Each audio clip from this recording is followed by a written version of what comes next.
ഈ മക്കളെ നിങ്ങളെ കൂട്ടത്തിൽ ആണുങ്ങളുണ്ട് അർത്ഥം വെക്കാന്?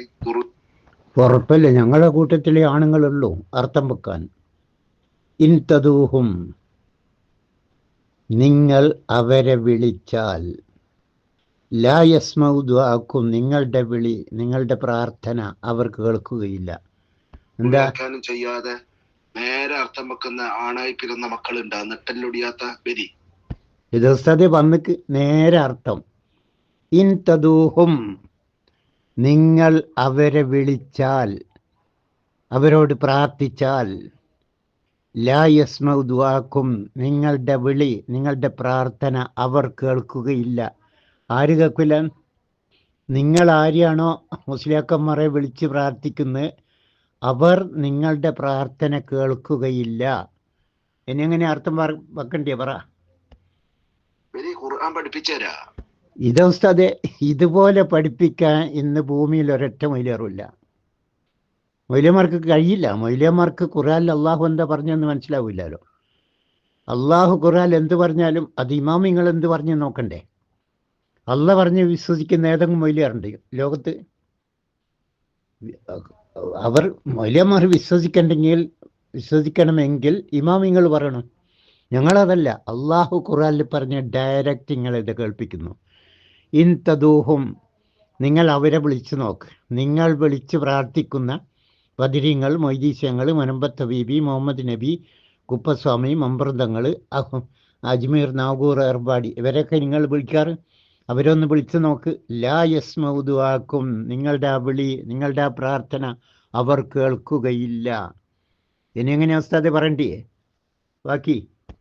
നമ്മള് വലിയ പാണ്ഡിത്യമുള്ള ആളൊന്നുമല്ല, ദർസിലോതി കോളേജിൽ പോയി ബിരുദെടുത്ത് വന്ന ആളൊന്നുമല്ല. ബരി നിങ്ങൾക്ക് ഒരു ദർസിൽ പോയിട്ട് ഇസ്ലാമിനെ പറ്റി ഒരു വിവരവും ഇല്ലാന്ന് ഞങ്ങൾക്കറിയാം. അതുകൊണ്ടാണല്ലോ ഈ ആയത്ത് നിങ്ങൾ പറയേണ്ടി വന്നേ. ഇസ്ലാമിനെ പറ്റി വല്ല വിവരവും ഉണ്ടെങ്കിൽ ഈ ആയത്ത് നിങ്ങൾ വിളിച്ച് പ്രാർത്ഥിക്കുന്നവർ എന്ന ആയത്തിലുള്ള ഉസ്താദ്, നിങ്ങൾ ഇൻ തദൂഹും, ഇൻ യദൂഹും, അവർ വിളിച്ച് പ്രാർത്ഥിക്കുന്നതിനെ പറ്റിയല്ല. അവർ മക്കാ മുശ്രിക്കുകൾ അല്ലെങ്കിൽ മറ്റു വിശ്വാസികൾ വിളിച്ച് പ്രാർത്ഥിക്കുന്നതിനെ പറ്റിയില്ല. ഇൻ തദൂഹും, നിങ്ങൾ വിളിച്ച് പ്രാർത്ഥിക്കുന്നവർ. എത്ര കൃത്യം അള്ളാഹു പറഞ്ഞ്. ഇതേത് കുഞ്ഞുങ്ങൾക്കാ മനസ്സിലാകത്ത ഉസ്താദേ? മൗലവിമാർക്കല്ലാതെ ലോകത്തുള്ള ഏത് മനുഷ്യർക്കും മനസ്സിലാവും. പിന്നെ ഞങ്ങളെ സൂക്കേട് മാറ്റാൻ ഈ ഭൂമിയിൽ ഒരൊറ്റ മൗലവി ജനിച്ചിട്ടില്ല. പിന്നെ ബിരുദെടുത്ത ആളെല്ലാം വന്നാൽ നിങ്ങളെ മയ്യത്താവും. വരുന്ന വരവിൽ തന്നെ സ്പോട്ടിൽ മയ്യത്താവും. ബിരുദെടുത്ത് ശംസുൽ ഉലമ, ഖമറുൽ ഉലമ ഓലേക്കാൾ വിവരെടുത്ത ആള് ലോകത്തുണ്ടോ? എന്താ ഉസ്താദേ?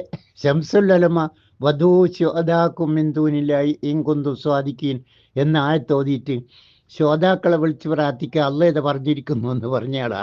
അത്ര ബിരുദെടുത്ത ഒരുത്തരം ലോകത്തുണ്ടാവില്ല. കാന്തവരോസ്താദ് മരിച്ചവരെ വിളിച്ച് പ്രാർത്ഥിക്കാൻ വസ്അൽ മൻ അർസൽന, ഇതാ മരിച്ചവരെ വിളിച്ച് പ്രാർത്ഥിക്കാൻ അള്ളാഹു ഖുർആനിൽ പറഞ്ഞിരിക്കുന്നു എന്ന് പറഞ്ഞാളാ കാന്തപുരസ്താദ്. അത്ര വിരുദ്ധെടുത്ത ഒരുത്തനും ദുനിയാവിൽ ഇക്കാലം ഇതുവരെ ജനിച്ചിട്ടില്ല. ഒല രണ്ടാൾ പോലെ. പിന്നെ അതിലപ്പുറം ഏത് വിരുദ്ധ എളിയാനാ വരുവാൻ പോന്ന് ഉസ്താദെ പറ? കല്ലേരി പറയുന്നത്, കല്ലേരി ഉസ്താദ് ഇത്ര കൃത്യമായിട്ട് പറഞ്ഞു തരുന്നത്. പിന്നെ അതെന്തിനാ വലിയ ഗ്രൂപ്പിൽ കുഴിച്ചിരുന്നത്? ഞങ്ങളെ തൊടാങ്ങൾക്ക് കഴിയില്ല. ഞങ്ങൾ ഖുർആനാ പറയുന്നത്, ഹദീസാ പറയുന്നത്. നിങ്ങൾക്ക് ഖുർആൻ പറയാൻ കഴിയില്ല, ഹദീസും പറയാൻ കഴിയില്ല. കണ്ട പണ്ഡിത പുരോഹിത വർഗം എഴുതി വെച്ച ബുക്കിലത് വായിച്ചിട്ട് ഇതാ കിതാബ് വായിക്കുന്നു എന്ന് പറയാന്നല്ലാതെ അള്ളാഹു റസൂലും പറയാൻ ഈ ഭൂമിയിൽ ഇന്നൊരു മുസ്ലിയാർക്കും സാധ്യമല്ല. ഒരൊറ്റ മുസ്ലിയാർക്കും സാധ്യമല്ല. അത് പറയുന്ന സി കെ കല്ലേരിയ. ഓക്കെ.